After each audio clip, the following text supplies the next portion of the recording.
And welcome to the LFC Survivor coverage of Survivor 37, David Gert versus Goliath. I'm your host, Taryn Armstrong, and with me today are the other two wonderful members of the LFC. Brent, how you doing, Brent? Hello, Taryn. It's nice to hear my voice again. How are you doing? I am doing fantastic. Very happy to be talking about Survivor for the first time this season. It's been a bit delayed, but we're here. Also with us is Melissa. How you doing, Melissa? I'm good. I'm totally the problem. It's my fault. I got behind and I had to get caught up, so I binge watched all the episodes like yesterday and the day before. So I did it, and it's a great season. I'm sad I wasn't watching during it. I was trying to avoid all the conversation about it so I wasn't spoiled. But in doing so, now I've missed like half the conversation about this season. So I'm very out of the loop, and hopefully I pick correctly. I don't even know. Sounds like a good strategy. So we are going to be doing a draft. It's a mid-season draft. It's right after the merge. It's unheard of. People are calling us ambitious and daring and crazy. Definitely not stupid. We can't do it prior to the season starting because I'm spoiled on the first boot anyway, and then we were traveling and so on and so forth. So look, who else is giving you a mid-season draft? It's a new whole new dynamics going on right now. So we're also going to be talking about, of course, the season as a whole, what we've thought of it, and our predictions moving forward. You can join us live on YouTube and some other places, and we have the chat room open if you want to chat with us, ask us some questions. You can send some in to me on Twitter at ArmstrongTaryn if you want.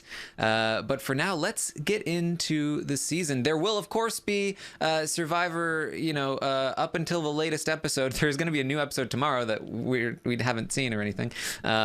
So we'll be quickly outdated. But, look, it's a draft. That'll be fun. Somebody will lose a person very, very soon. But let's talk about the season as a whole. Melissa, I want to start with you. You just binge watched the season. How have you been liking it so far? It's been great so far. I really enjoyed it. I don't like all the quick medical issues in the beginning. That was kind of a disappointment because you never want to see people go out that way. But overall, this has been really fun, and everyone seems to be, really strategic and really good. There's no one really in the cast so far. I mean, honestly, anyone. There hasn't been anyone in this whole season that you've been like, okay, this is just like an easy boot. They clearly have no idea what they're doing, and they're really bad at this, so we're just going to like get rid of them, knock them off. I feel like basically everybody had a good chance of being the winner. Like, I wouldn't be surprised if anybody was the winner. I mean, maybe Natalie. We've got maybe a few issues with her being the winner. I don't know if she could have pulled it off, but it's been really fun to watch, and I've really enjoyed it. And I will say that it was pretty funny. There was I tried to avoid spoilers. I knew that people were talking a lot about Natalie and how crazy exciting she was to watch in many different ways. But I also saw a meme that was like, I'd heard of a thing called being island hot, but I had no idea it could be like this. And it was a picture of, a good looking guy. And I was like, I don't know who this guy is. Cool. And then I clicked into it, and they showed the before picture, which was Christian. And I was like, whoa, is that even the same guy? I was shocked because he's like this attractive guy on the island. And then you see his before picture, and it doesn't even look at all the same. So that was pretty funny to see because I had no idea. There you go, Melissa, crushing on Christian. All right. That's like a whole tangent that I would go off on, about island hot guys. Such a Brent tangent, but I just thought it was so funny. He's so funny. He is so good in the confessionals, I will say. Christian, I really enjoy watching him. If you are watching this podcast, I've got her number if you need to get in contact. Oh boy. What have I done? Brent, what have been your thoughts this season, Brent? I have been loving this season. I have to tell you. And I was, I had my monthly appointment at the VA today. Happy Veterans Day yesterday, by the way. And I was talking to my counselor there, and we were talking about Survivor. He knows I podcast for RHAP, and we were talking a little bit about Big Brother. Then we talked about Survivor, and he was like, "I am really loving this season of Survivor." He's like, "I actually like the people. Like I feel like I know them." And he's like the definition of a casual. Like he doesn't really know anything about editing or how the show gets cast or what's happening behind the scenes. So, and I was like, there's a good explanation for that, because they're taking a new editing tack this season, which Jeff has acknowledged, and they are, at least for the first 4 to 5, 6 episodes, they were only doing one challenge a episode, so you had a lot more time at camp to get to know people and get to know the inner dynamics of the tribe and the interpersonal relationships that really make up Survivor and ultimately decide the winners. So I was glad to hear that somebody like him was responding well to that, because I have responded well to that. I find myself rooting for everybody. This was the second week in a row this past week where the two options up for vote, I did not want to go home. Like, I did not want Elizabeth to go home, and I did not want Angelina to go home. But I didn't really know who I wanted to go home. I was like, like same thing with Natalia. Like, I loved her. She was fire. She was fun. But on the other hand, I didn't want to lose Lyrsa or whoever the hell was up for a vote. I can't remember. I hope that was Elizabeth, I guess. But nevertheless, I've loved everybody on this cast. It's one of the best casts in a while. Even like the medical issues at the beginning really weren't a thing, because it was dramatic during the first episode. The second one that happened with B, they just kind of waved her away and was like, "Girl, bye." Barely knew you, girl. I keep forgetting that she was on the show. Yeah. I know, right? But anyway, it's been a great season, and I'm really psyched. We did a version of this for a previous Survivor where we waited until there were 15 people left. And I really like doing the draft this way, because it gives us a chance to get to know people and really take the temperature of what we think is going on the island. And listening to some of the secret scenes, I don't think we'll really know everything that's going on the island, and who people really trust and what they think about other people, and what their motivations are for the decisions that they're currently making right now. So I'm excited to talk about that. It sounds like Brent might be the more well-researched person on this panel, which is I'm not used to this. Oh, got it. Yes. I love this season of Survivor. It's been great. I love the season too. I just I haven't been into the secret scenes or anything like that. But man, I've been really, really enjoying the season, as you mentioned. I think it has a lot to do. Go ahead. There's a reason for that. You have to pay for it, Taryn. What? Pay for what? You have to pay for CBS All Access. I assume you canceled it when Big Brother was over. I actually didn't. On, oh, you didn't? Oh, okay. I keep forgetting to cancel. I know. I forget to cancel it, and so now I've just been like, you know what? I'm just gonna support CBS all year, I guess. That's how they get you. It is how they get you. Yeah. I don't even watch anything. I mean, on there. now like, okay, Celebrity Big Brother's coming up. Can't cancel it now. You've just got to keep. Yep. Oh, you know what though? You're wrapped in. The Good Fight. Very, very good show on CBS All Access. There you go. We're not shills. See, I've really been enjoying the season. I feel like the character development is really what's been selling it. It feels like the polar opposite of Game Changers, which was like no character development. And granted, we were supposed to know those people, but it just felt like pieces being moved around on a show. And this feels like people playing a game, and I really enjoy that. It's like even the people that I don't hear from a lot, I feel like I have a sense of who they are and what they might be doing. So I'm very excited. Obviously, this podcast is taking place right after the first merge episode, which is usually going to be a good one. And then sometimes after the first one, it just kind of starts to go. The last season we had, don't remember, the Ghost Island was very, very good up until the merge episode, which I thought was fantastic. And then it kind of started to droop a bit. I probably enjoyed it more than some others, but this is definitely a defining moment for the season as a whole. That season could have used a little bit of Angelina, a little bit of girl who was like, you know what, Alec. I want it now. I'm not gonna wait. Yeah, that's what it could have used. Yeah, it's, you know, it really needed people who wanted jackets. Is really what it needed.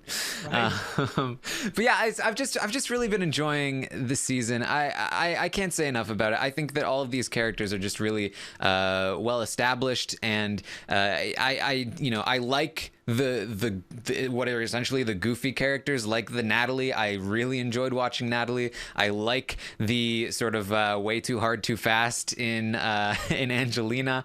The jacket thing was just one of my favorite moments of all time.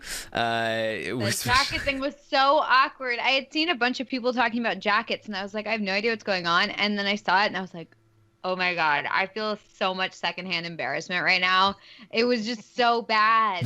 She's like, can I have your jacket? And she's like standing there all like a pathetic little cat or something. And they're just like, she's just like, Natalie? Natalie? Like, they kept asking, it's like, sit down, stop.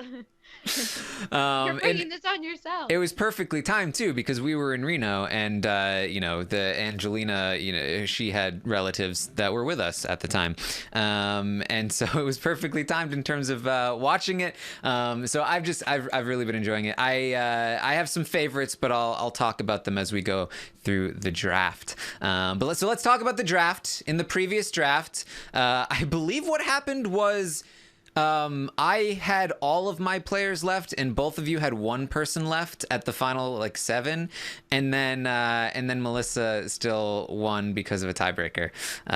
So Melissa is going to go ahead and pick the draft order here. This is of course a must-win draft. No points. You have to pick the winner.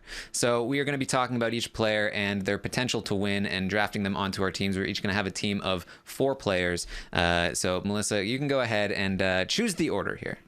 Okay, the order is Brent, me, Taryn. All right. See, normally I would love to go last, but this is a very different kind of draft, because normally it's pretty random, and the more top level picks you get, the better. This is going to be a very top heavy draft, I think, because halfway through the season, especially with Survivor, not only do you know who's good in terms of their positioning in the game, but you also know what kind of edit is going on, and so you have a very decent idea of who might be a front runner. So Melissa's really trying to screw me over here. Okay, so I'm just gonna say, I'm looking at the board right now, and I'm going to count. I'm not gonna say who they are, but I'm gonna count the people that I think honestly have a chance to win the game. Okay. All right. Well, speaking of the board, let me just see if I can bring up the cast, which should now be appearing above our faces. So hopefully that's working.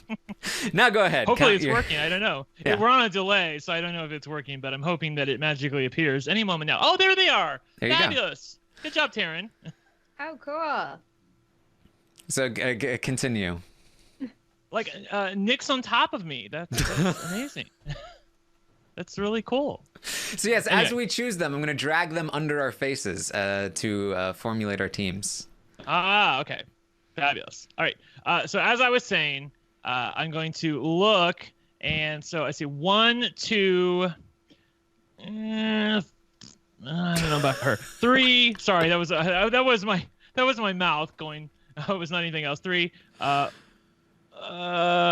have 4 people that I think could win the game. That's what I have. I have 4 people, like in my heart of hearts, I believe they could win the game.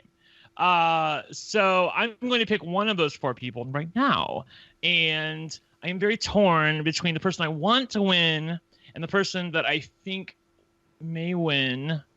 Although I told a friend of ours that I don't think he will win. I feel like I have to do it. I have to go patron first. So I do feel like Nick has a good chance to win the game, and so I'm going to select him with my first pick. All right. Brent has chosen Nick. Why have you chosen Nick, Brent? Well, I feel like he has, as corny as his naming is, and by the way, his Thoroughbreds alliance with Elizabeth apparently didn't mean jack, because he voted her out the first chance he got at the merge. I know it's corny, but I do think he has a solid handle on the game. He characterizes the battlefield correctly in a secret scene released this week. He noted that it's setting up perfectly for him, because they are in a merge of 13 people, now 12, where there are 7, 8 different targets on the battlefield of people who everybody wants out and no one wants to take to the end. And he realizes he is not one of those people. He is not one of those people. He is somebody who is never going to end up in somebody's mouth as a potential target, he believes. And so I feel like that I'm inclined to agree with him here. I do think he could win the game. I think he's a well-spoken guy. He's charming. Everybody seems to like him. He's a patron of RHAP, so that can't hurt. Although that's not why I'm picking him. I'm picking him because I honestly do believe that he can win the game. I love you, Nick. I kind of hope you don't win, though, because I have all of my friends, and they're like, another straight white guy winning the game. Like, they just, it's, they want to move on. So maybe some different people could come along here. But if he wins, it'll be well-earned, and I'm excited for him that he's been playing this long. By the way, could have been seriously out in the first episode if not for a fortuitous injury for Pat. And I mean, that just shows you the luck of Survivor, because if that injury doesn't happen, I think there's a good chance he goes home there. They really wanted him out. Those two, Carl and Pat, really had a hard on to get him out of the game. And now maybe you can argue that maybe like when they went back to camp, they would have said, you know what, we got to keep him for strength. Maybe we get rid of Lyrsa. But he was definitely on the chopping block. And for him to avoid that and then really have agency in the game right now, as he does, and as you said as he said in the last episode, he was just invited into a 6-person side alliance, which was always nice. Always nice to have happen on Big Brother, and it's always nice to have happen on Survivor. So I feel good about Nick's chances, and I'm curious to see what the chat's saying now. Yeah, Nick is definitely a good pick, I think. His game so far has been well documented on the show, and it's been pretty effective. Definitely a good point, though, that he almost pretty good chance he would have been out first if not for the Pat situation. But that doesn't really matter in terms of winning chances. And something that I think is interesting about Nick is that he is doing a lot of these, he's making these individual connections and he's naming them. It's very Big Brother to me. This kind of like, I'm making sure I'm in good with everyone and I'm naming my alliances to make sure they feel special. This has felt like a very Big Brother season to me in general, with showmances being like even just the term showmance being thrown around all over the place. It's just like, especially in the premiere, there were like a bunch of like, Big Brother sort of references. So very interesting to look at that. And I do think that, going into Survivor with some Big Brother tactics can be effective. It's a different game, but it's one that requires a lot more sort of maneuverability, so to speak. So I think that it suits his current game, right, where he is on the bottom and he needs to infiltrate and obtain certain, people and relationships. I think that if he was in the majority, this is probably not the kind of game he would want to play. This is probably overplaying Survivor, which is definitely something interesting to think about. Melissa, what are your thoughts on Nick? I was gonna pick Nick. He's my number one choice, so I am saddened that Brent stole him from me. But he's a really good player so far. I feel like he's in with a lot of different people, and he's entertaining to watch. And I was a little unsure of him at first. I felt like he felt really fake to me, especially with all of his comments about like, we need to name this alliance and that I'm making alliances with all these people. And it was kind of just like, this rubs me the wrong way. And honestly, okay, so when they did that whole segment on his mom, right? I'm remembering this correctly. When they did the whole segment on his mom, the music that they put with it made it seem like he was about to do a confessional that was like, I was lying to everyone or something. So the whole time I was sitting there like, this music does not fit with this. Is he about to tell us that he just like made this whole story up? And I was like, I don't know if I trust this guy. This is strange. And then it ended up being real. So I was like, why did they put that music with it? It was very odd. I can answer that. I do feel like there was a reason why they put that music with it, because I feel like the show feels like, and I do feel like as well, that wasn't a genuine moment with Nick in totality. I feel like there was genuineness to it, but also I think that they realized that he knew that he was on the outs. He didn't know what the hell was going on. And he was doing this to try to warm up the tribe to him. I mean, you know, it can be both genuine and strategic at the same time. And I think that the show viewed it that way. And so they gave him a little bit of, we don't really know what is the agenda here with him sharing this information. Mm-hmm. I mean, they've been doing different editing stuff all season. So I'm not really surprised. I guess I shouldn't say I'm not surprised. I am interested that they chose to do that, because it told me that maybe there was something more here than what was like being shown on the screen. There is something interesting about Nick to me, which is that when I'm watching him on the show, I keep waiting for the moment where people are like, he's so shady. It's so obvious what he's doing. But instead, we keep getting confessionals of, I trust Nick. He's a good guy. He's my bro. He's my rock star. He's my Mason Dixon. And I feel like it's contradictory. It's you know, I'm seeing one thing and I'm hearing another thing, and clearly on the island he's doing something right. But watching the show, it feels like I'm watching some. I'm like, why do you believe this guy? But for some reason it's working, and you know, you can't knock that. You know, as much as it seems like, wait, really, they're buying this? It's like, yeah, they're buying that, and that's kind of impressive, I guess. Yeah, totally. That's why I'm like, I was a little iffy on him for like the first few episodes. I was just like, I can't tell whether this guy's genuine or whether he's like supposed to be getting like the jerk edit. Like if he's about to be like, oh, and like laughing at them in the confessionals for like trusting him and joining these alliance. I don't know. And I still don't know. I still don't really know, but it seems like he's genuine right now. And it seems like he's actually in these alliances. So, you know, I was about to pick him. So yeah, he's genuine, but he's hungry, and I think that they are falling for the same thing that they fell for with JT. It's the accent. It's the, you know, like the down home country guy. Like, oh, like, you know, he's a really sweet guy, but like he'll stab you in the back, man. And I mean, maybe he does in his heart of hearts feel a little bit bad about it, but not that much. And he's out here to win the game, and he said as much in his confessional. I was really taken watching all these secret scenes by the people who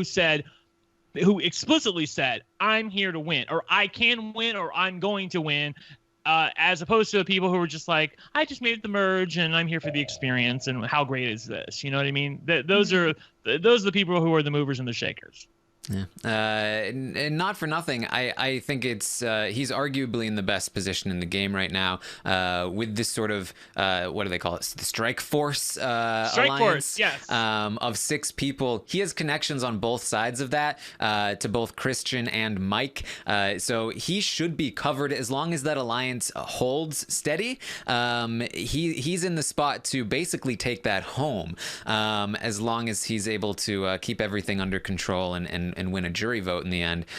So definitely a player to watch out for. Not super surprising that Brent took him first. But Melissa, now... the chat is coming after me. They're like, oh, it's such a bland and inoffensive pick. I can't believe you did that, Brent. Well, but normally you have more exciting picks, Brent.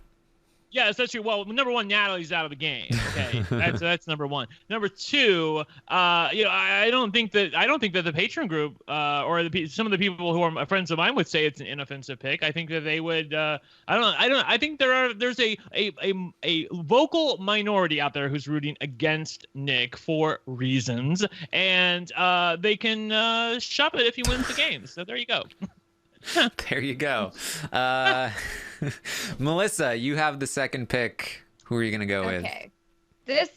So I was kind of banking on Brent picking someone else, and then I was just going to have Brent screwing up. Okay. I was going to have an easy second pick because my pick was going to be Nick. But now, and so I didn't even like think to pick a second choice at this point. I mean, I have a second choice, but I have 2 listed on those same lines. So now I have to choose between them in like a quick last minute decision. So I'm really torn because I feel, I think I already know what I'm going to do, but I just feel like this is a really risky move. So I'm going to pick Christian. Because first of all, I like him a lot. I think he's really funny and fun and entertaining to watch, and I like his edit, and I like the fact that he's actually able to blend in with all the other groups really well. I really didn't think he would be able to blend in with the other groups, but it seems like he's found like things to bond with people on at every level. The only thing is that it seems like in every promo that's setting up the next week, he's always constantly the target. Like, he's talked about every single week, like, we got to get Christian out. He's the guy. And that makes me really nervous for him. However, it seems like he's been avoiding that. So it's totally possible that this is the week that he gets voted out, and I regret this choice. But it's also possible that he, pulls a Cochran and, makes it all the way to the end. So I'm just going to hold out hope that he makes it all the way to the end. I love Christian. I really enjoy him on the show. I think he's endearing, and he's very to me he's very genuine. If that makes sense. Like he's very earnest.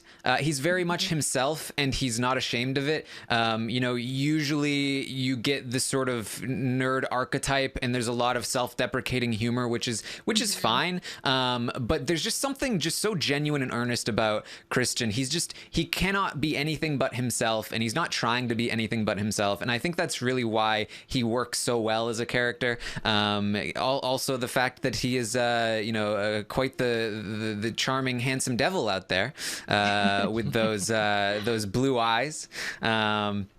But I also think he's funny. He's clearly charming on the island. He's got a lot of people who want to work with him and want to be friends with him on both sides of the game, which I think is very impressive. And there's really not a whole lot to dislike about Christian at the moment. Maybe he trusts Nick more than he should, but other than that, I don't find a whole lot of flaws with what he's doing in terms of what I've seen at the very least. So I can't argue with this pick either. Brent, what do you think? I love this pick. This was on somebody else who I had on the board as a possible winner. I watched his secret scene this week, and he was so funny. He was like, so we made the merge, and this is what every Survivor player dreams about. He's like, apparently I'm dateable because Kat Ederson says if you make the merge, you're dateable, which is good to know because it means I won't be, left by Emily, which is his partner of 13 years, when he gets home. And I love the fact that he, knew that, number one, that the whole date, you're dateable at the merge thing, kind of that Kat said. And I love the fact that he knew it was Kat Ederson, and they included that in the secret scene. So that was really fun to watch.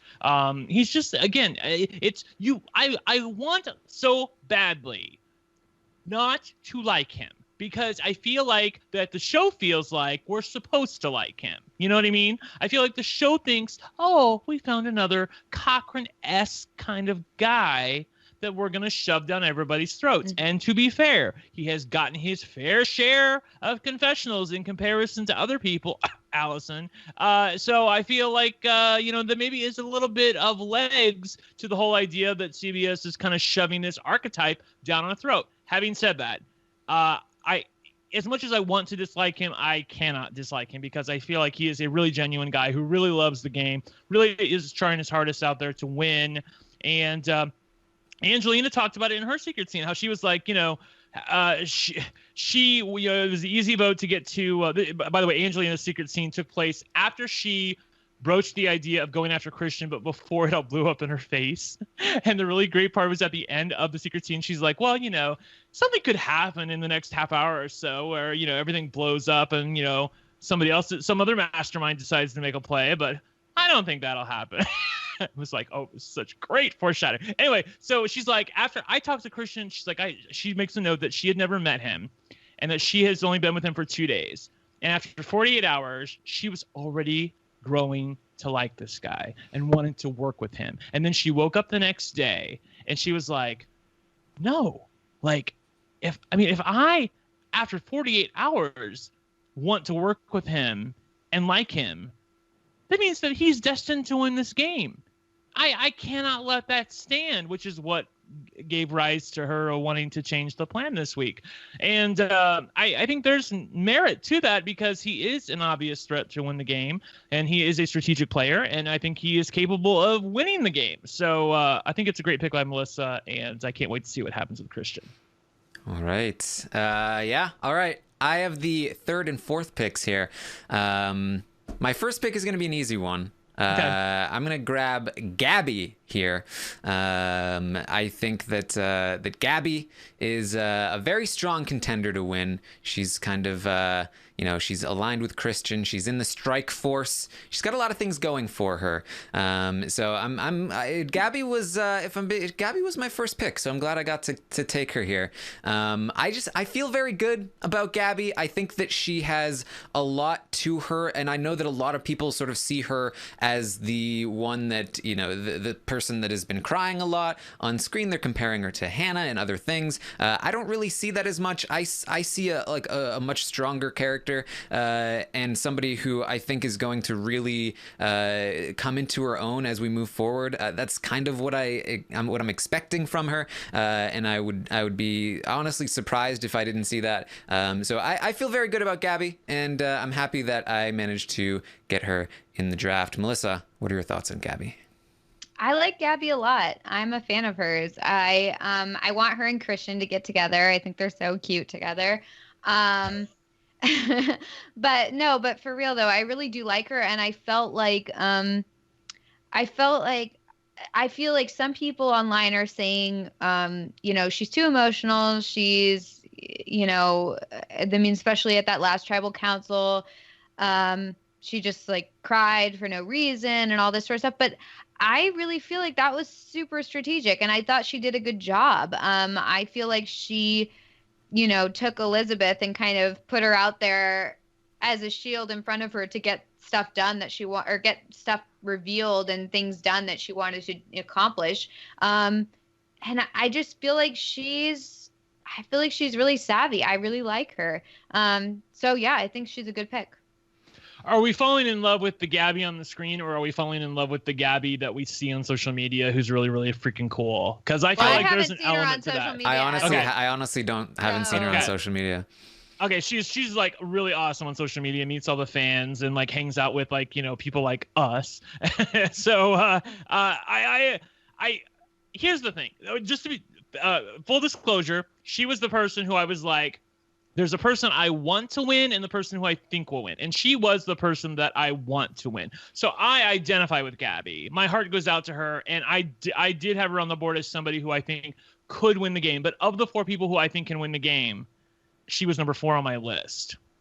And I do worry. Here's the thing. I think she's going to the final tribal council. Unless it's some weird, Nikki and Big Brother Canada getting voted out, in a way where we don't think she's going to get voted out, but it takes a very special circumstance for her to get voted out kind of way.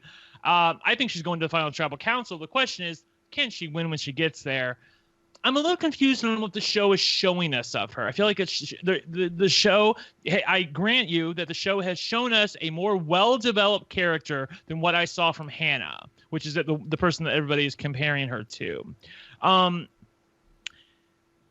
But I also feel like they have gone out of their way to also show us all of her emotional baggage along the way, where if she gets to the end and gets no votes, we're going to totally understand why. Like the chat, like I don't know how many people in the chat said, Taryn, Gabby can't win, Gabby can't win, Gabby can't win. So, I feel like she's going to make the final tribal council, and she's either going to win the game or get no votes. Basically, out of the 2 people who make it there, hated for some reason, and she can somehow pick it up. I do agree with you that I do think that her crime was probably strategical, or strategic. I don't know if strategical is a word.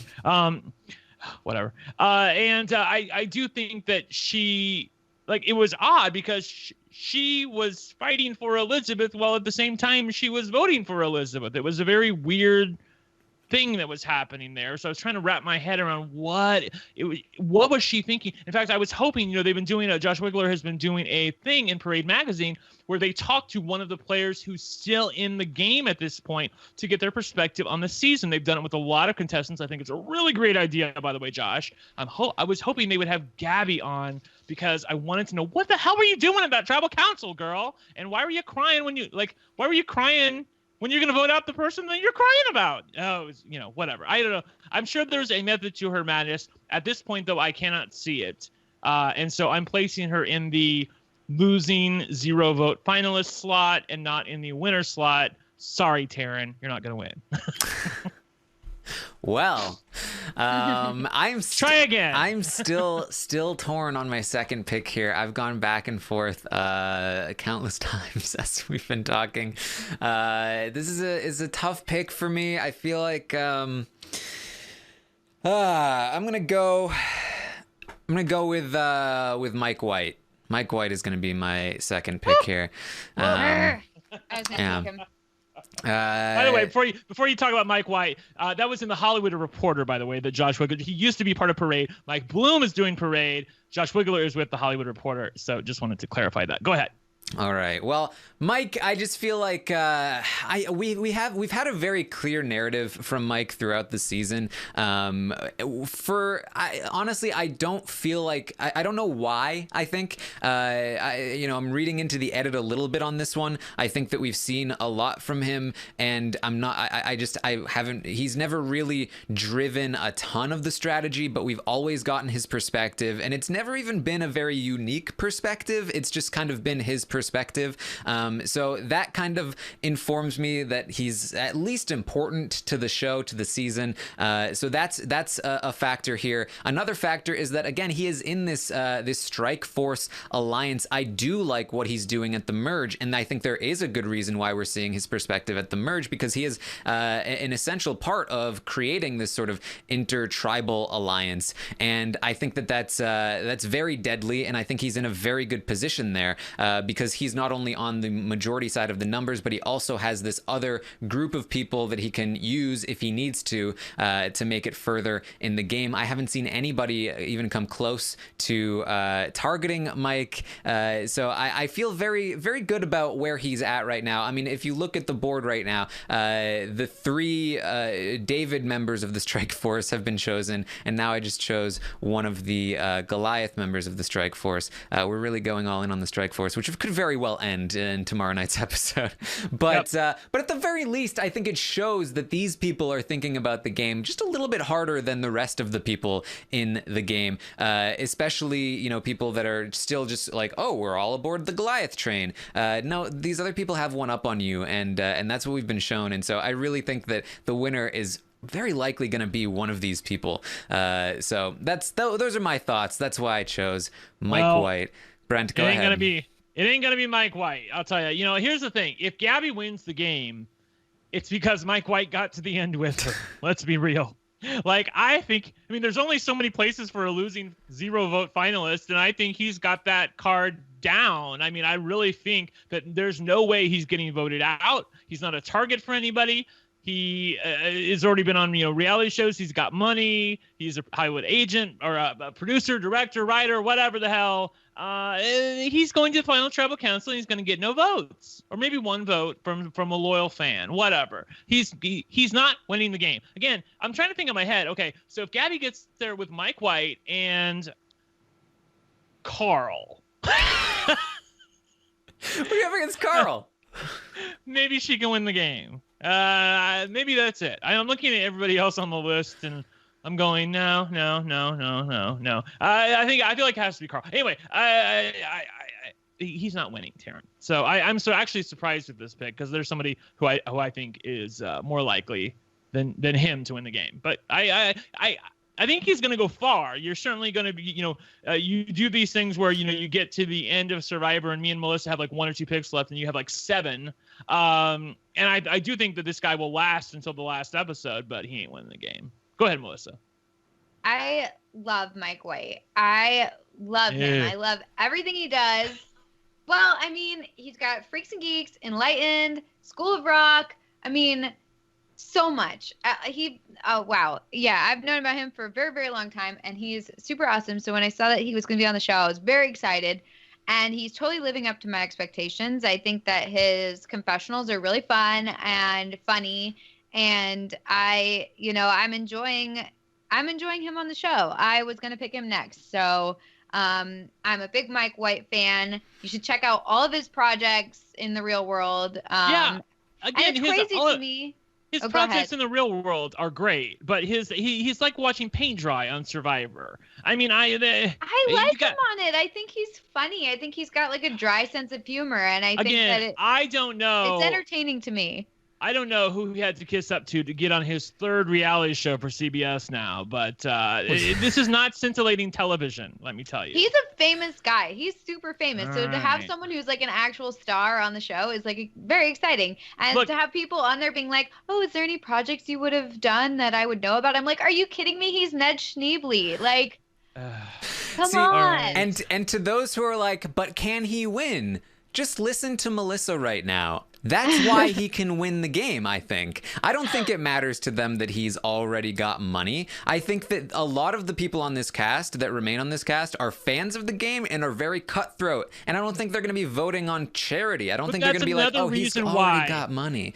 That's another reason why I don't think he can win, because he is not a mover and a shaker in this game. He is a follower. He does what people tell him to do. But he was an essential part of creating this Strike Force alliance.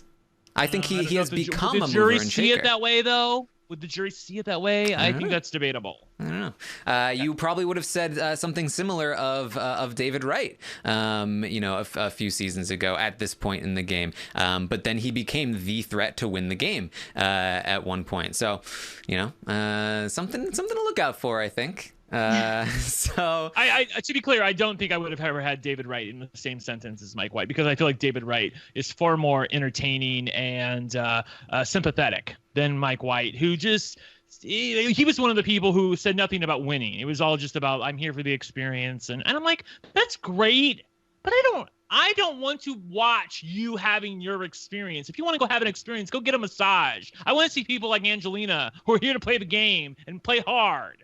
Ugh. Whatever. Okay. It wouldn't be an LFC if I didn't bitch about somebody. And Mike White is just working my last nerve with his, I'm just here to have a good time. I'm here for the experience. How amazing is this? And I'm on Survivor. Like, it's your third reality show, okay? Oh my God. Two things. All right, Brent, be nice. You're not going to get invited to the School of Rock reunion. Oh my God.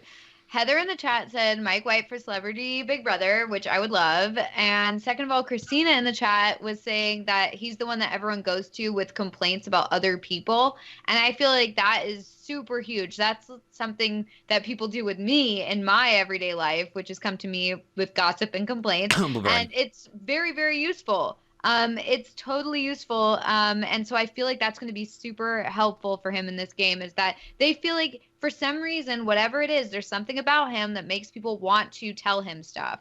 And I feel like that's key. That's crucial. So I agree. I think he could go far. All right. Bill's like, Brent has turned Mike White into Fessy. See, so his voice is like the complete opposite of Fessy. I don't know how you managed to turn him into Fessy. I hear with him like droning on about his fantastic experience in Survivor. Anyway, moving on. All right, Melissa, you have the next pick here. Your second pick of the draft. What is it going to be?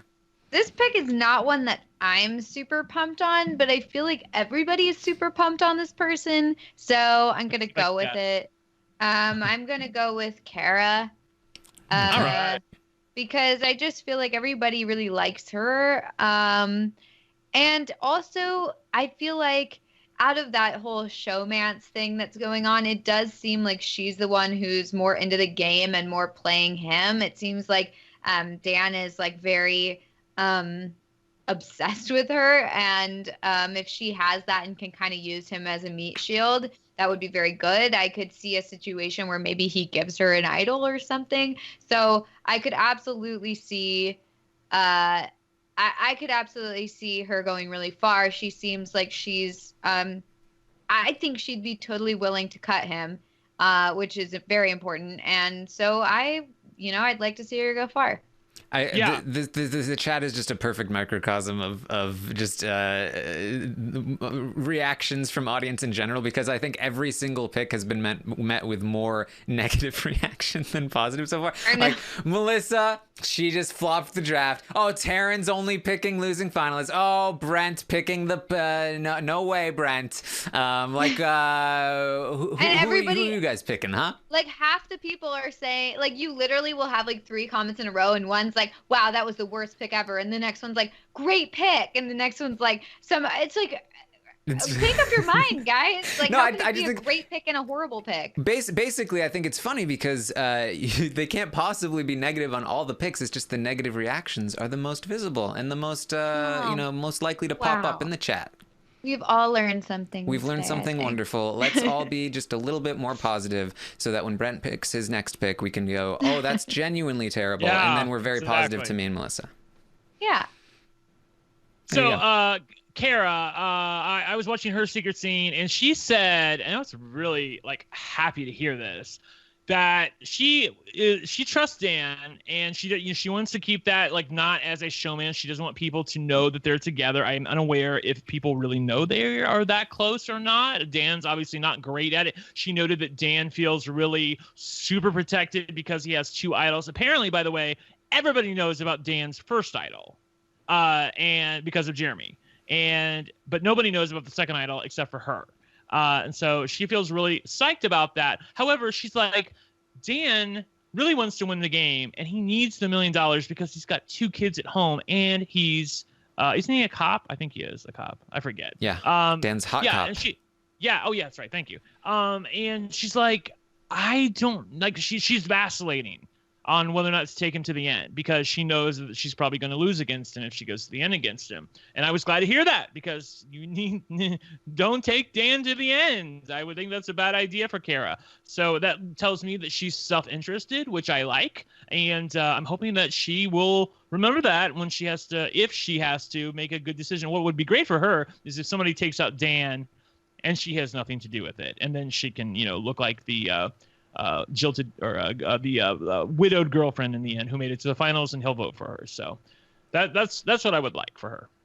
Yeah, I definitely, I've been hearing a lot of Kara hype as well. But to be honest, I don't see it. I don't see it either. From what I've seen on the show, it seems like most of her content is in relation to Dan, and I haven't really seen her perspective on the game outside of that.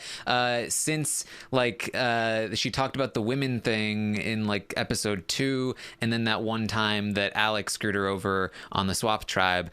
Most of her other content seems to be in relation to or talking about Dan, and I don't think that's a great sign in terms of where she's headed in terms of her storyline and all of that stuff, and then in terms of where she's positioned in the game, I do think it's definitely a good thing that she's got Dan, and that she's got his idols, and all of that. But where are her other allies, right? I'm not exactly seeing where her path to the end is right now. Things could definitely shake up.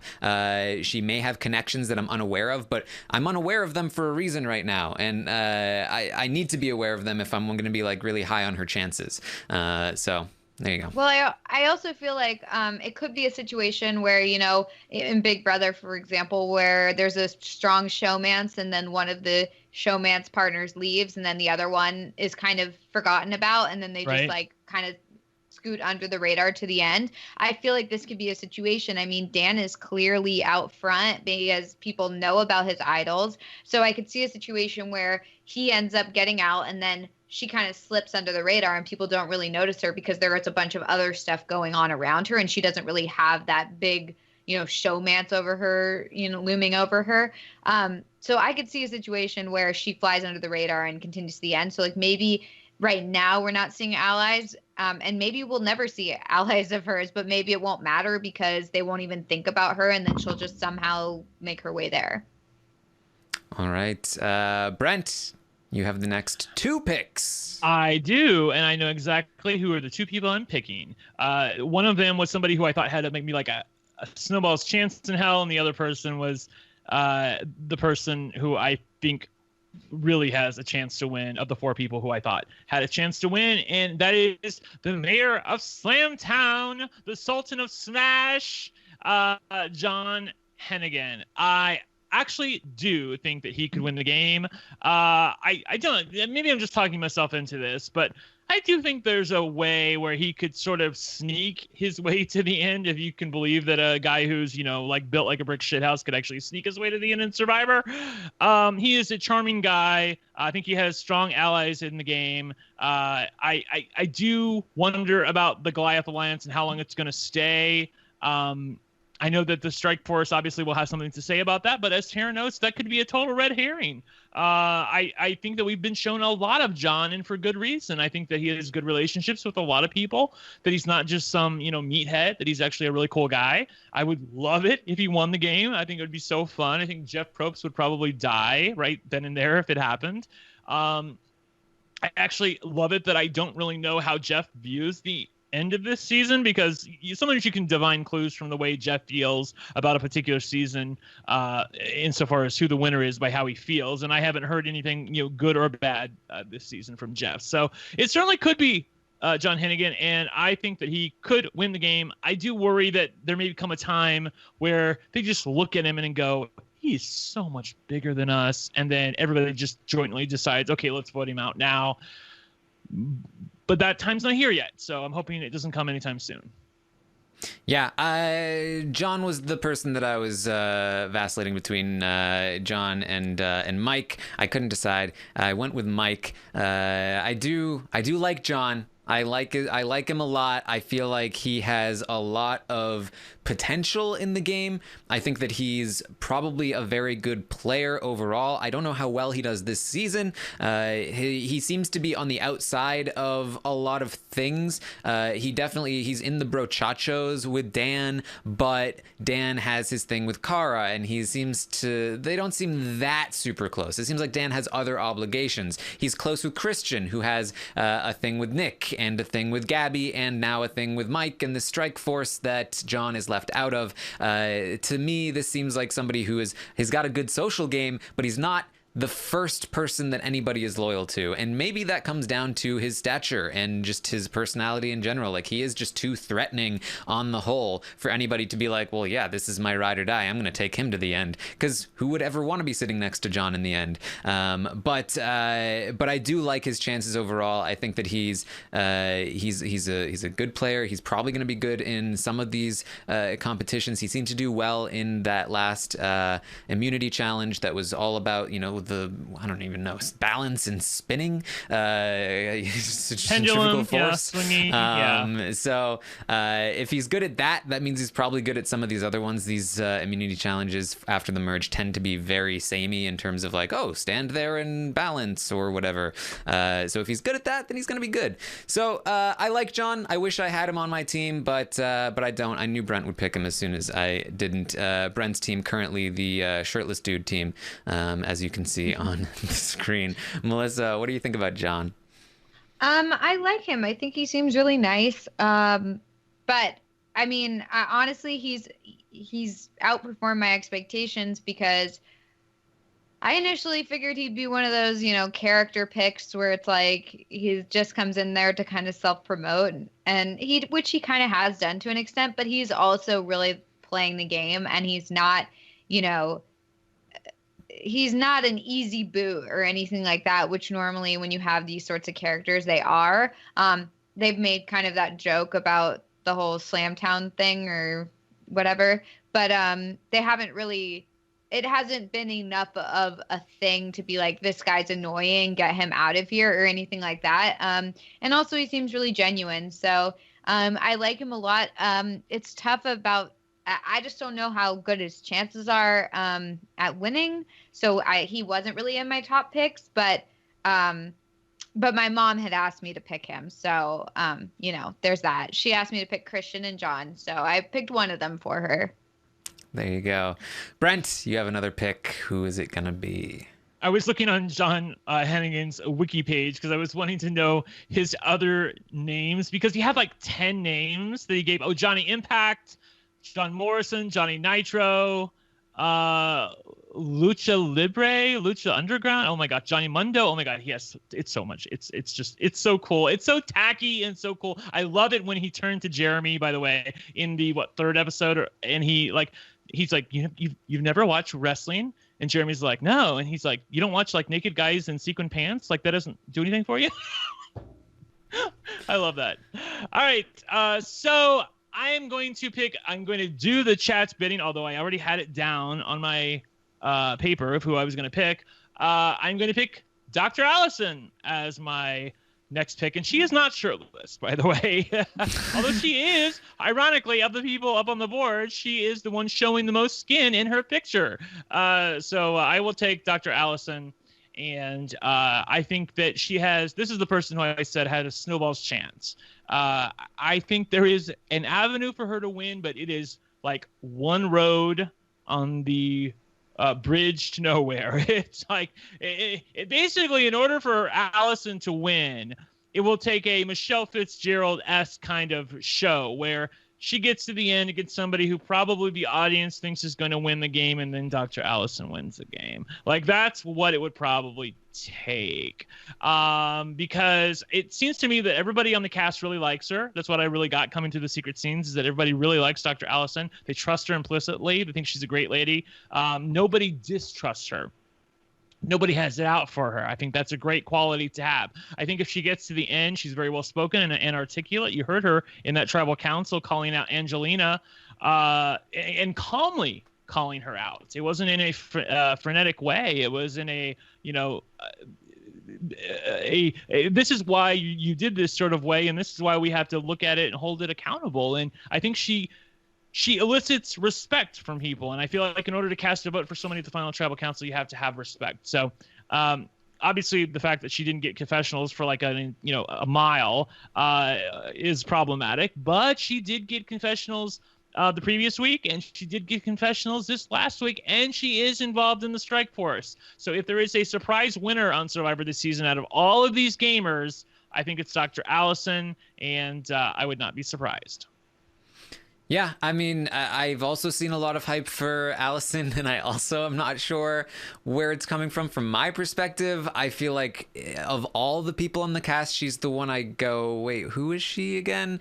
As somebody who's not looking into the secret scenes and, not paying like the most close attention of all, like, I feel like I'm the closest to the sort of casual perspective as I can be, and I really just am like, who is she? I don't even know what she's doing in the game. I keep forgetting that she's in the strike force. I keep going, who's the sixth member? I can't remember. So to me, I was never gonna pick Alison at least up until this point. She has gotten content. It's not like she's been completely invisible. You're right, she was in the premiere. She's been in some episodes. She's talked about making some moves, but in general, I have no idea what her perspective on the game is, and of all the characters that we've seen, I feel like I don't know her the most. See, I would push back on that a little bit, because I feel like the show did us a service the previous week by showing us, when she was on the Green Tribe, and she and Gabby were having conversations about potentially saving Gabby and going against Dan, because she knows that Dan's a threat. So I feel like that was the seeds of Alison's story to me. And then it really... Right, she wants Dan out. I forgot. Right. And then it really bore fruit this week when she's in the strike force. Everybody in there really seems to enjoy her.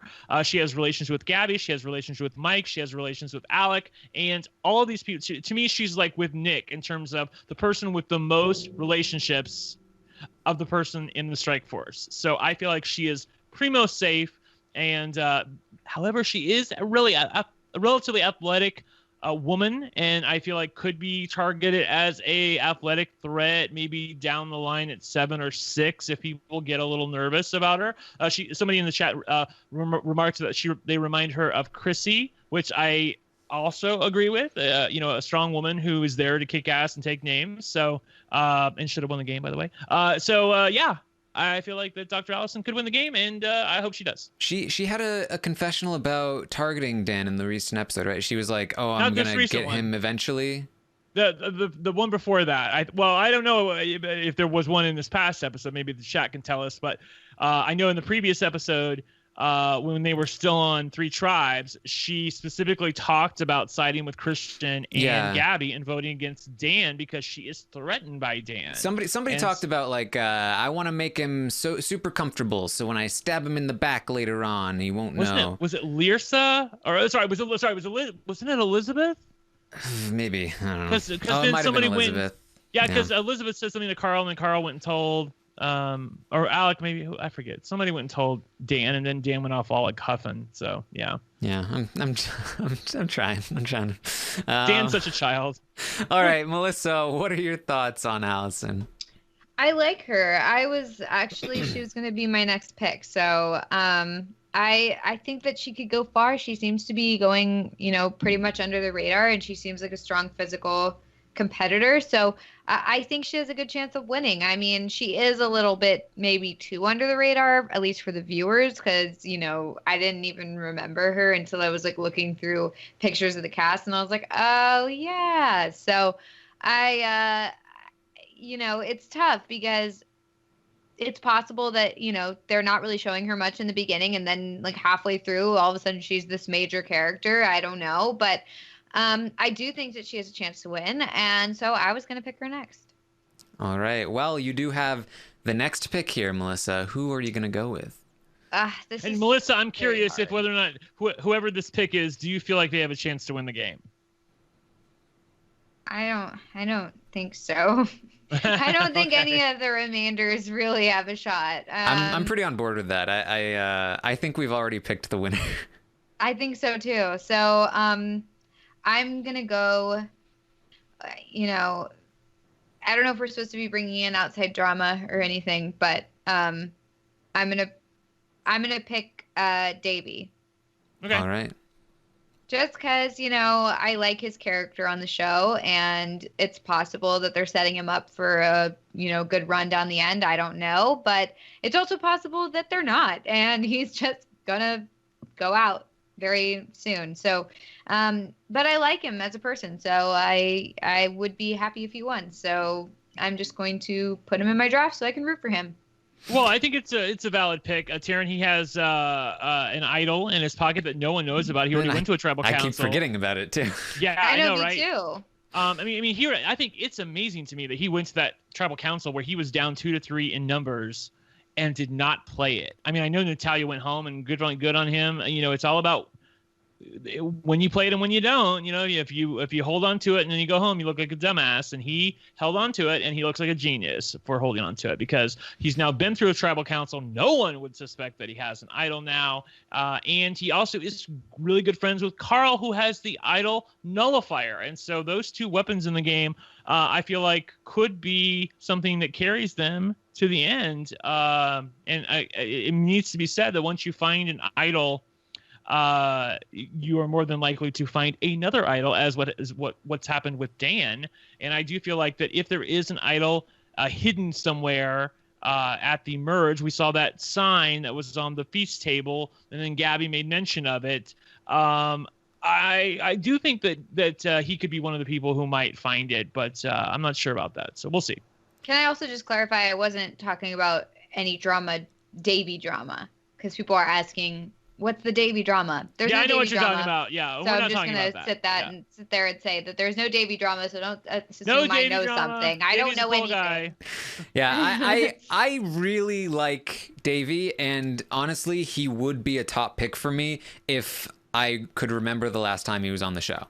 Honestly, I think what he did on the swapped tribe was really good. As Brent, you mentioned, I think that he has an idol. He's clearly good socially. He's got relationships with people. He has allies that are going to be loyal to him. He's got that idol. He's clearly good strategically. He's a fan of the show. There's a lot to be impressed by with Davie. It honestly, for me, just comes down to the last time I saw him was on the swapped tribe, when Angelina got voted out. I forgot he was still in the game. I was like, oh yeah, when did Davie get voted out? Oh wait, no, he's still there. So that to me is why I personally didn't pick him strategically, game wise, all of that. I love his. I'm not in love with his position right now. It's not the greatest. Obviously, he's not involved in this strike force. He's on the minority side. He could get targeted sometime soon, but there's a lot of strife happening right now, and he's a player that's capable of taking advantage of something like that.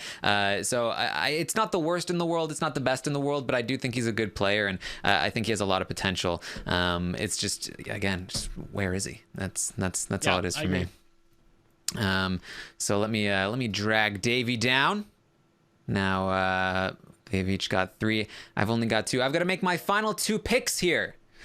It's gonna be interesting. All right, with my first pick, I'm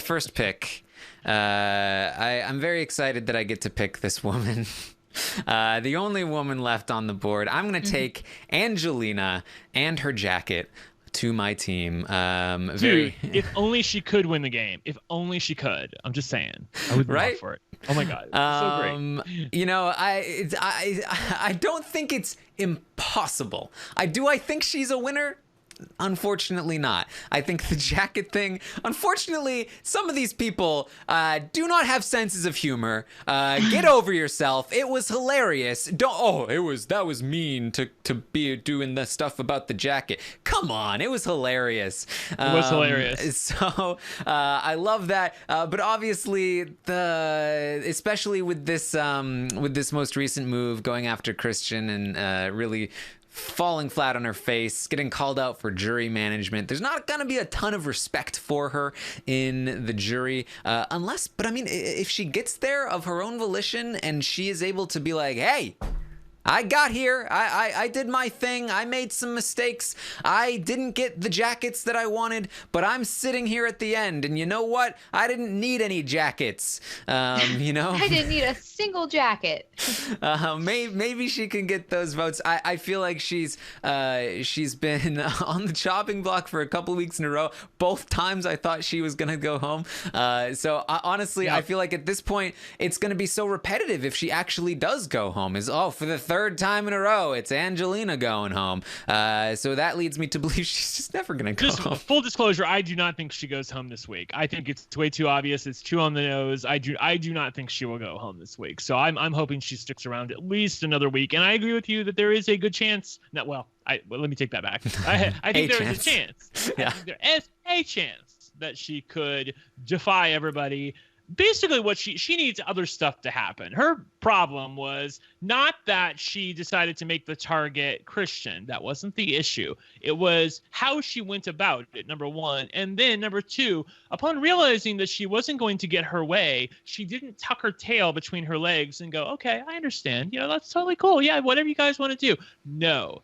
She had to whine about it and let people know she was really, really, really unhappy with the turn of events, to the point where people are now questioning her loyalty. In fact, I'd make an argument that it might have been better for her to run over to the Davids and say, I can't trust those people anymore. I need you guys. Let's vote out John Hennigan or something. Anything to put her in the stead of people who maybe could use her more than the Goliaths apparently have use for her. Why, that's tough. I love Angelina. She's fantastic casting. I love her on my television screen. She plays the game hard. She even notes in the secret scene, I don't mean to keep bringing that up, but I watched them right before I came on the show tonight, how she wishes she had more patience, but she just does not. She cannot turn herself down, and I understand that. I do feel like that a lot on the show, where I'm just like, I have so much energy and I just want to get it all out and talk about it, and she doesn't have a downshift, and that it's what makes her compelling, sort of what made Natalie compelling. And but on the other hand, it makes her a terrible Survivor player in some regards. And she made the merge, but I don't think she's winning. Honestly, I feel like if she could do an ego check and goes into wounded bird mode, where it's like, I got caught. I can't win the game anymore. Like nobody likes me. I'm just gonna, shut up and well, not shut up actually, just like run my mouth, but not try and do anything strategically that's going to annoy you. Just like continue to remind you that nobody likes me anymore. Right. But I'm not screwing your plans up. And then people start to look at her as, maybe I want her in the finals with me. Maybe she's not going to get any votes. And then at that point, you've always got a chance to turn it around. I feel like that's probably her best bet at this point. Full Dr. Will mode, so to speak. I like that story. Yes. So that could be fun. I would definitely love to see Angelina succeed. Melissa, what are your thoughts on her? I had her as my last pick. I don't think that she's going to win. I think that she's just not making the right move. She's not making the smart moves. And she's not doing very well socially. So I don't know if they see it, but if she can make it to the end, I mean, you're right. She could argue anything. So I don't know if anyone will go for it, but she could totally argue that, she didn't need a jacket. But yeah, just not a lot of smart moves all around. And I mean, after the fact, then telling everyone like, oh, the only reason I gave her that vote was so I could get her jacket. And everyone's like, okay, so now I don't trust you at all. It just wasn't great. So, I don't see this going well for her. I mean, and then she was targeted at the last tribal council. I don't see it. So, but you know what? If she wins, it'll be very exciting to see her get there. Yeah. All right, so I have one more pick here, and I am going to go with the guy with two idols. I'm going to pick Hot Cop Dan. The two idols thing, take everything else away. Give me two idols. You got a pretty decent shot to do well in this game. So I'm going to go ahead and take Dan's idols onto my team. Do I think he has a great chance to win? No. I feel like he does not really have the killer instincts in him. I think that he is far more focused on Kara, which one is it? Kara? I don't know. I feel like he's far more focused on Kara, who I think has the same name as his dog. That's the thing, right?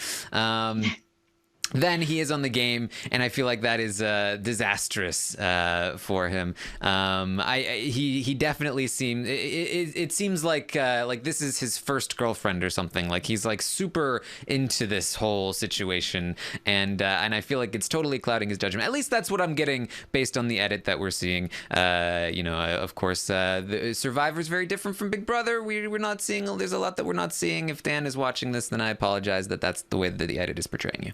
That's I feel like he's not in a position to do well for himself, but he does have those idols. I feel like those idols alone give him a decent chance to make it toward the end game. I feel like he can win some competitions. I feel like if he gets there, having played a couple of idols, that can make up for a lack of respect from the jury. That's true. The jury having twists in your favor. We've seen this on Big Brother all the time. Twists in your favor make you seem more respectable, even if people didn't respect you beforehand. Idols are things like that.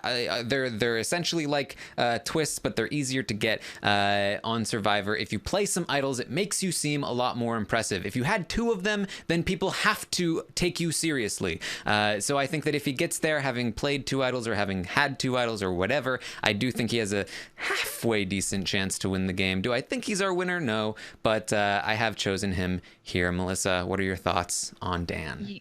Yeah, the problem with Dan is I just feel like he's not fully invested in the game. I feel like he cares more about a hot girl or, relationships or whatever, and doesn't really care about the game itself. I think he'd give up the game to be with Kara or Kara. And that's really unfortunate. Maybe you're right. Maybe it's the edit. Who knows? But the fact that he has two idols and we're still like, this guy doesn't care about the game. I mean, that's, that's very telling. So, I just see him being totally blinded by Kara, and I feel like if she asked him to do anything, Kara, like a car. You drive a car. You know, you could have answered the first time I asked. The first 100 times we honestly, were I'm reading in the chat, so you keep up with it. All right, Coin. But I do feel like if she asked him to do anything, he would, including giving her his idols. So that's the unfortunate thing with him, even though it's totally possible that we're reading into this wrong, or that the edit is showing something that's not true, and that he really does, like, he really is invested, and he really would cut Kara, and he really would, you know, I don't know. I just feel like everything he's said so far has been about a hot girl or a relationship, and like, or like, oh, I'm surrounded by women or whatever. And it's like, I don't like that sort of thing on the game. So, yeah, I would have picked him next if you hadn't have, but I will say see him that in the scenes not released, he does talk more about the $1 million and the title of Sole Survivor than he ever does on the show. I don't know if that's a good thing or a bad thing. Maybe it's, you know, the editors aren't showing us that, so maybe there's a reason. I don't know. But he seems to, you know, it's really setting in on him that he's one of, like, you know, 13, 12 people now who has a shot at $1 million, and it's now the merge where he can show off his skills. I don't think he really grasps the concept that you really don't want to show off your skills to people at the merge, because then they'll vote you out. But it's sort of like, it reminded me a little bit of Fessy, where, you know, like, I'll show these people what I can do, and then they'll never put me up, you know.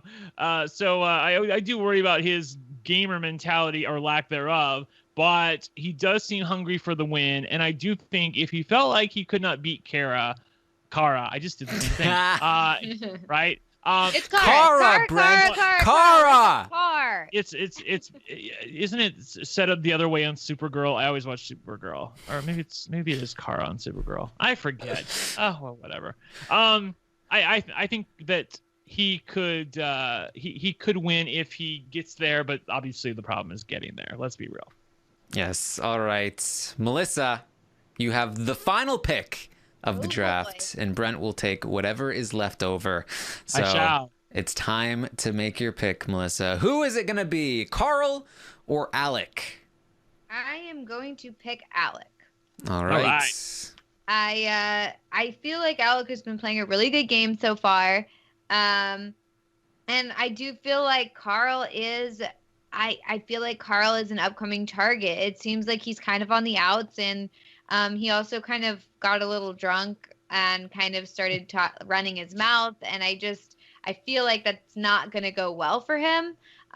So I'm just going to pick Alec, and I'm going to ignore outside things. Okay, I have to tell you, I love Alec. I have never been more surprised about a player who I thought was going to be so douchey coming into the season, and he has turned out to be a wonderful character on Survivor, someone who is far more, has a lot more depth than I realized, and is a total gamer and really wants to play hard and play, like, he's like Angelina. He doesn't want to play a boring winning game. He wants to play an exciting winning game. If he wins the game, he wants it to be a great TV show, and I am so here for that. I really am. I thank you, Alec, for giving me an amazing season so far. I hope you stay in the game long, and I hope you do win the game. I think it would be great. Do I think it's going to happen? Probably not, but it's been a hell of a ride so far, and I'm really excited that he was on the season. Yeah, I think he's been super entertaining. I think that this merge would have been much more, much quieter merge without Alec. Not to mention the swapped tribe when he was doing his thing there. I really like Alec. I like watching him play. I think he's far too aggressive. I would find it very surprising if Alec were to be at the end of the game. I do think he has a chance to win, but I think that he is the kind of player where even if he is there, he's got to work hard to get the votes. And especially with the people he's teaming up with, I do think that somebody like Mike White, somebody like Christian, somebody like Nick, I feel like all those people, Gabby even, I feel like all of those people in the strike force have a decent shot to beat Alec in the end if he's sitting next to them. So I'm not sure about his chances to win. I do like watching him on the show for sure, But yeah, there's not a whole lot. That said, I don't think Carl deserves to be last here. I feel like there's been a misdeed done here. Really? I don't know. I look. He seems like a perfectly nice gentleman. He's what can I say about Carl? I thought it was great when Elizabeth was dragging that log and she almost like pushed him in the fire. That was great television. Thank you, Elizabeth. Here's the thing about Carl. He's just not getting any airtime. And when he does, he looks a little bit like a buffoon, like when they were showing him drunk. By the way, I love Gabby's secret scene. She's like talking about the merge feast, and she's like, and they I had total Haley from Big Brother 20 flashbacks. It was like they had alcohol, and they had booze, and they had wine. Like, I'm like, oh, honey, like, chill. I've already seen that show. I don't need to see it again. Anyway, Carl, he loves the wine. We know that. I just don't feel like that there's more to see here. I feel like he's somebody who could be useful to the other bigger gamers, but he seems like someone who lets his personal animosity for somebody get in the way of proper game thinking. I don't know that. I mean, apparently, to hear Elizabeth tell it, the reason why she could not ever wrangle the votes to stay was because Carl was dead set against her. So even if they got somebody from Goliath to switch over, Carl wanted her out. So that was the problem. And, somebody who plays like that, I don't think is going to go far in Survivor. So I don't think Carl's winning the game. Yeah, I mean, I feel like, I guess it's true. It always seems like he has a lot of allies, but then they never pull through for him. He never does very well with the allies that he has. He has this idol nullifier, but I haven't seen much talk about it. I'm not sure how much use he'll have for it. He has. By the way, go ahead. I'm sorry, I called that thought. I have started, and I think I would encourage you all to do this. I have started fast forwarding past Jeff at the beginning of the show, because Jeff always, like, if there's an idol coming into play, he'll be like, okay, on Tiki, Taryn had an idol, like he'll remind, like he'll all of a sudden you'll hear about Davie having an idol if Davie's idol is potentially going to come up.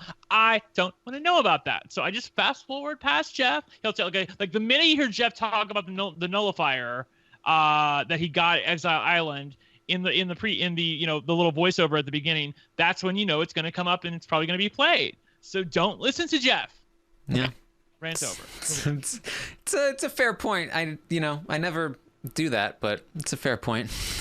Just fast forward past it. I find it much more enjoyable because then I don't know what's coming. It's a much more enjoyable episode. That's fair. I don't know why. I think I just have like a completionist in me that's like, well, I'm not watching the full episode. Yeah. So, last time on Survivor. Yeah. Yeah, it's so classic. Yeah, I know. Melissa, what do you think of Carl? I feel like I already talked about Carl a little, but talk about him some more. I'll talk about him some more. Let's rain on Give him his due. I like Carl. I really do. When I initially made my list, I had him as a yes. But then I crossed it out because I remembered the whole drunk conversation and the fact that he's, kind of on the outs with everyone, and he seems to be one of the next targets. So then I kind of was not so keen on him, just after remembering certain things that happened that I had forgotten about. So yeah, I don't know if I feel really great about his chances moving forward. I feel like he doesn't really have a team. And even the nullifier, like, I don't think that really helps him as much as an idol would help him. So I don't feel like that is making such a huge difference in my opinion of him, because I don't think that using a nullifier is a surefire way to ensure that you stay that week like an idol is. It's more just it kind of throws a wrench in plans, or it maybe benefits a team, but maybe it doesn't individually benefit you. So it's not like I'm looking at that and being like, oh man, he's at least set for a few weeks. I really don't think that helps him that much. So yeah, I feel fine about his chances. But yeah, I don't know. I don't know if he has it in him to win. And I don't know if the edit is giving him a winner It's my not bigger showing issue. me a winner. Yeah, I feel like, So- six, 7 episodes in, I feel like we have to talk about the edit a little bit, even though I really don't want to talk about it a ton. But I feel like this is one of the instances where I just cannot ignore it. And, I mean, to me, there's no way that Carl's winning the game. But, Yeah. stranger things have happened. Like I said, I think we picked the winner in the first first 6 picks there. All right, so there you go. That is the draft. My team, as it currently stands, is Gabby, Mike, Angelina, and Dan. Brent's team is Nick, John, Alison, and Carl. And Melissa's team is Christian, Cara, Davie, and Alec. So cast your votes for the best team. I think I'm going to win this. I do think that people, judging by what I'm hearing from the chat, they seem to like at least my first 3 picks better than y'all's entire teams. So I think the chat likes me. I think the chat likes me. So Well. look at that. So much for negativity. Yeah. I like Jordan. I like Brent's, then Melissa's, then Terrence. Hey, somebody said mine first. Noah likes my team. All right. Look at that. So one of your fanboys. Yeah, I'm getting a lot of best teams over here, so Well, if you want to just tweet at saying. us, you can do so. I'm at Armstrong Taryn. Brent is at One Lucky Gay. Melissa is at It's Melissa with 3 A's.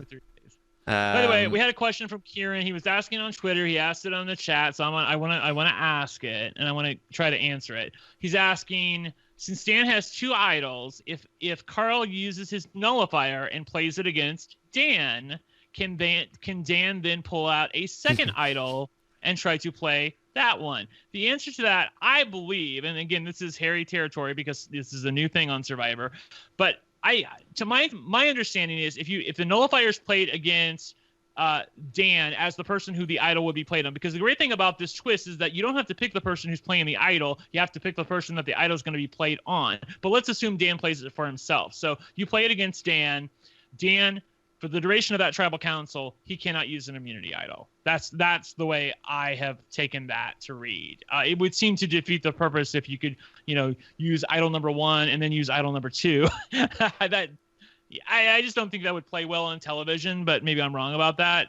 Again, take it with a grain of salt because nothing's final until Jeff says it is. But I think that Dan would not be allowed to play any idols if a nullifier was used against him at a particular tribal council. Taryn, what do you think? Well, I'll let me rule on the other side of that issue. I feel like he should be able to play his other idol. Most people don't have 2 idols, and I think if you want to nullify 2 idols, you need 2 nullifiers. That's my opinion. If I'm having to guess how they will do it, I do think you have a point in the sense that this is a new twist that they've introduced, and they don't want their new twist to not work. So do you think they thought of that beforehand? That's another thing. Yeah. And plus somebody was like, well, Dan would have to play both idols for himself beforehand, but that's not, he's never going to stand up and say, I'm playing both of these idols for me. He's never going to do that. Yeah. So he's going to have to play one idol. Jeff says it's nullified. And then, maybe he attempts to use the second idol. I don't know. Well, I'm not even sure when they put this in that they even thought about this potential abnormality. Well, here's another point too. Say it came down to a merge battle between 2 alliances, and it was the kind of thing where you got to guess who are they not going to use the idol on, and then say Carl wants to use the nullifier in one of the spots where it's actually useful and use it on somebody so that they know they can vote for that person, then he uses the nullifier, and then somebody uses the idol on that person, and then the idol's been nullified. Then say they had 2 idols, even if it wasn't from the same person, then the other person could then sit up, they never would have used their idol on this person ever, but then they would know because the nullifier was used that the votes are definitely on this person, and the first one got nullified. So now I need to use mine to nullify these votes, and I know it's on this person because that person was nullified. And then it's the nullifier is nullified. Okay. All So, right. yeah, Well, there's we'll some see. issues. Maybe it will happen. We'll see. I thought it's a good question, and I wanted to bring it up. And yes, I do agree with the chat. Noah's going on about the fact that Jeff has been very, I won't say hypocritical, but he's been a little inconsistent with idol plays in terms of confirming some idols before the vote, confirm or not, saying if something's played or not. He's been a little all over the place. But that's, that, to be honest, that's a dynamic you have to wrap your arms around when you're on Survivor, and that is Jeff Probst. He's a part of the show. He's part of the game, and you have to figure out how to contemplate him while you're trying to win $1 million. So I don't really have any sympathy for those people. Jeff can be inconsistent if he wants to be. I would prefer him not to be, but it's his show. Yes, there was another question here from Survivor Rules on Twitter. I would like to know who everyone thinks is getting the villain edit that's still in the game so far. My answer to that question would have to be Angelina at this point. Oh, yeah. Angelina is our villain. Yeah. Yeah, she's been getting the villain edit for a while now. I feel like the overplaying, unfortunately, I think that there is a large segment of the population in America who does not like women who play really hard, really fast. Now, I personally love it. That's why I was living for everything that Angelina and Natalie have been serving, and Natalia for that matter. But I think there are people out there who don't like it, and I think Survivor knows that, and I do think that they kind of play up that sometimes, and to be blunt, kind of give her the bitch at it. It's unfortunate, but I feel like that's kind of where they're going with her right now. But maybe you guys have different feelings on it than me. Melissa? Melissa? I was looking for the next question. So. I think that I'm not a huge fan of players who come out and play so hard, so fast, whether they're a man or a woman. I mean, I'm thinking about Big Brother, but I'm thinking of like Devin or something. Like, while they're entertaining, I'm not like rooting for them. So while Angelina's antics are entertaining for sure, I'm not like she needs to win, she's my pick, anything like that. Just because like it's an entertaining thing to watch, because you're like, what is happening here? Why is she doing this? But I don't know. I don't think that she has a chance at winning, and so that's why I'm not rooting for her. I feel like if her moves were really strategic and it was like she's playing just really cutthroat, I'd be totally there for it. But I don't think that she's playing just a cutthroat strategic game. I think that she's making moves that don't make any sense, or saying things or doing things that don't really make a lot of sense. What turned it around for me was the whole jacket thing. I just feel like it's like she shouldn't have done that. And then also she shouldn't have afterwards tried to like jokingly explain it away by being like, oh yeah, I voted against the group because I wanted a jacket. And I feel like that seems really, if I'm in that situation, I'm thinking, okay, that's super selfish of you to vote against me because you wanted a jacket, you wanted to pretend like you were a good person or something. Like, that's what I would be thinking in my mind at the time. And so I'd be like, now I don't trust you, because now it seems like you would do whatever it takes, for yourself, and then tell people about it. It just doesn't make any sense. It's and also it's a comfort thing too. Like, the jacket's a comfort thing. It's not about strategy. It's not like, oh, I decided to vote for this one person because it is funny, but I'm not sitting there thinking like she's a really, really strong strategic player, but people just don't like her because she's a woman or something like that. I think that she's a funny character, but I don't think that she's a good. She's shown to be. She looks a little petty sometimes. Yeah, with the jacket, which doesn't serve her well. But I love the petty, but some people don't. Go ahead. For me, the reason why she stuck out to me as a villain is it's because after the jacket thing, the next episode, and I alluded to this earlier in the podcast where I was like, this is annoying to me. They portrayed it from Lyrsa's perspective, where Lyrsa was like, what a bad person she is. Can you believe what she did with the jacket? That was so rude. And like instead of taking it and being like looking at it from maybe Angelina's perspective, like wasn't that hilarious? Or from maybe Mike found that amusing, and he could have portrayed it in a way that was like, well, we pulled off this thing, that was the sipping the tea moment. Like they've done things like this before. Thinking about Sandra and Game Changers, where they're pulling off these big moves and it's supposed to be celebrated, but this one was not celebrated on the episode. And that to me tells me that they want to portray her as a villain. They want us to be rooting against her. She's also then going after Christian, which is clearly somebody who the show does not want her to go after. This is you're supposed to root against her when she's going after Christian, in terms of I think what they're showing us. So I do think she occupies that villain role, but I think she occupies it really well. I do too. I find her very, very entertaining, and I do root for her. So question to both of you, yes or no, is Angelina the next person out? Melissa, what do you think? No. Okay, Taryn? I don't think so. I don't think so. Yeah, I don't think so either. I think it's too on the nose, and I don't think they would have made her the decoy boot 2 weeks in a row if she's actually going to be the boot this week. It'd be so boring. Yeah, maybe she wins immunity. That'd be fun. Yeah. Also, in regards to what you said earlier, Taryn, I absolutely agree with that, because right after the jacket thing happened, I was like, I had been so used to everyone on social media saying like that it was so hilarious and so funny. So I was expecting the reaction to it in the game to be, that was really funny, that was so awkward, that was so hilarious, that you then stood up and tried to get the jacket from her and she just walked away like haha.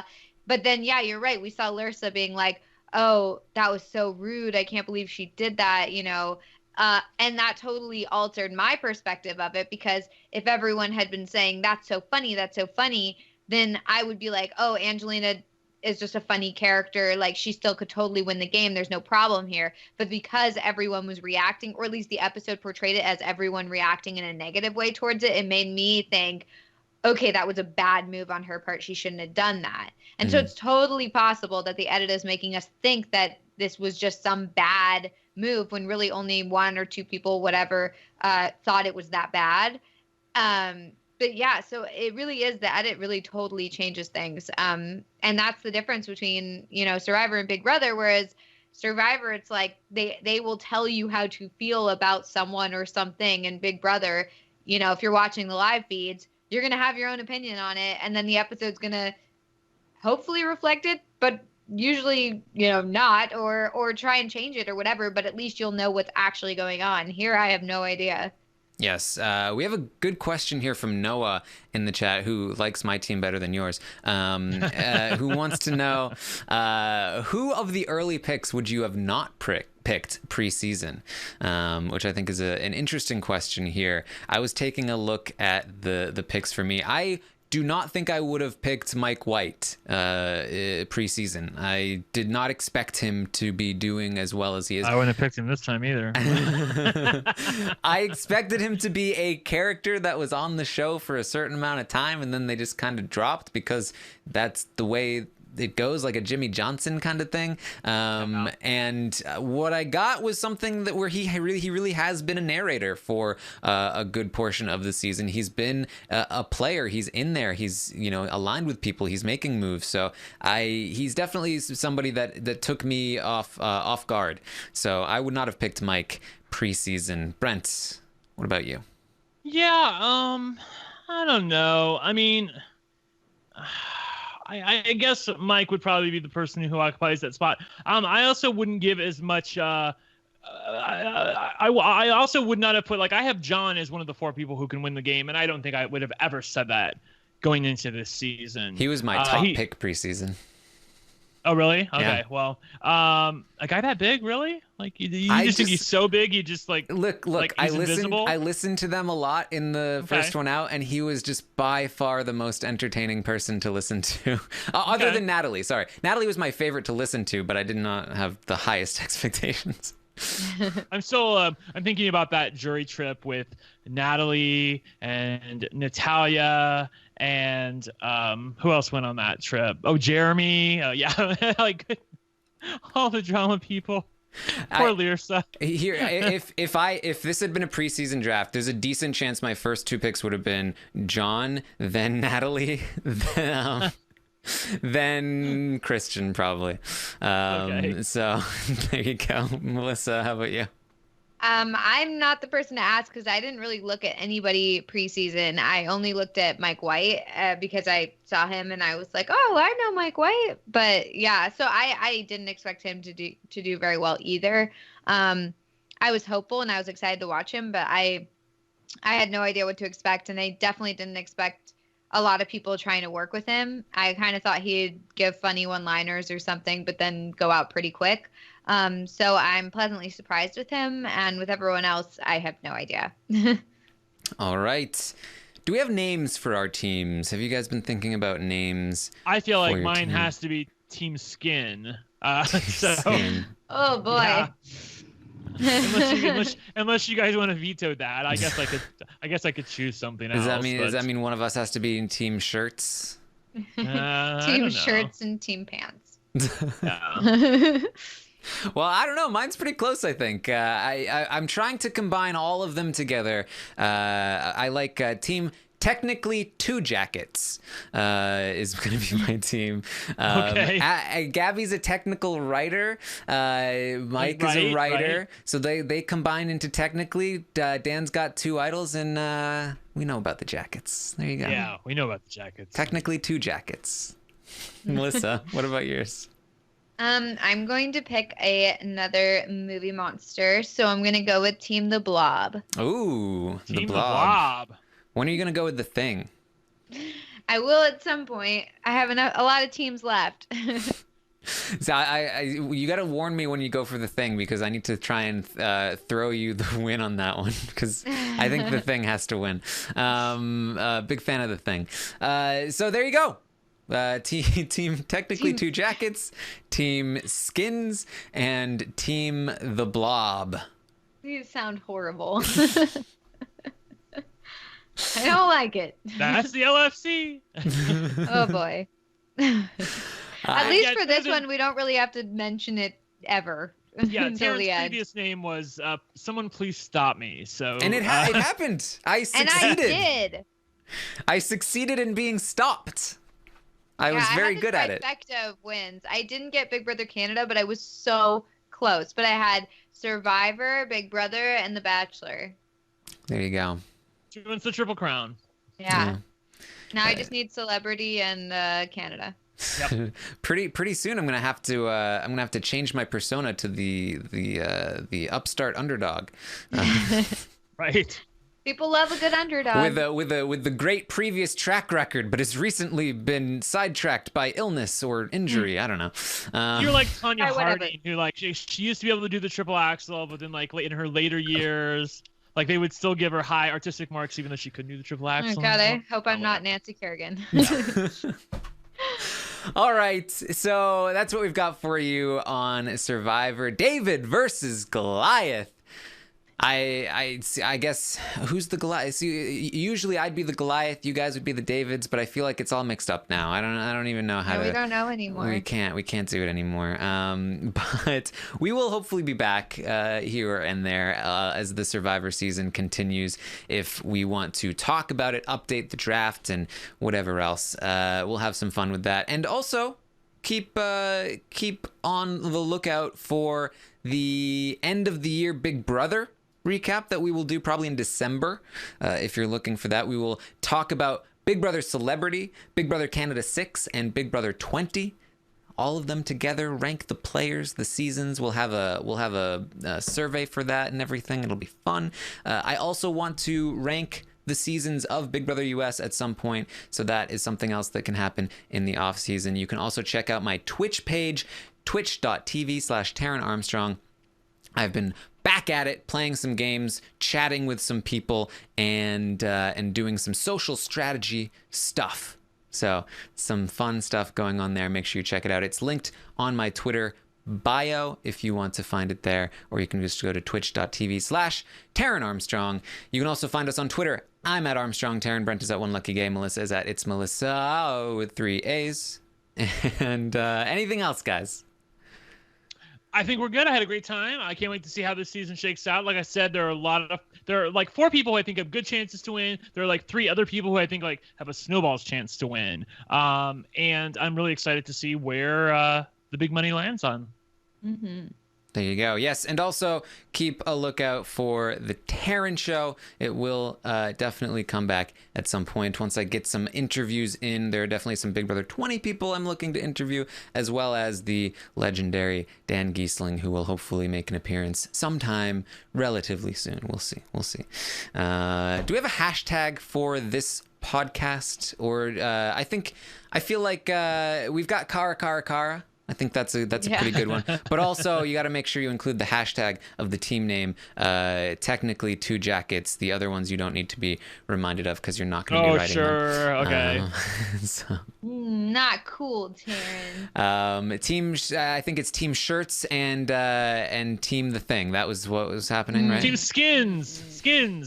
Oh my god. He's a saboteur. He's a saboteur. All right, that's all we've got for you. Thank you for joining us. We will see you next time.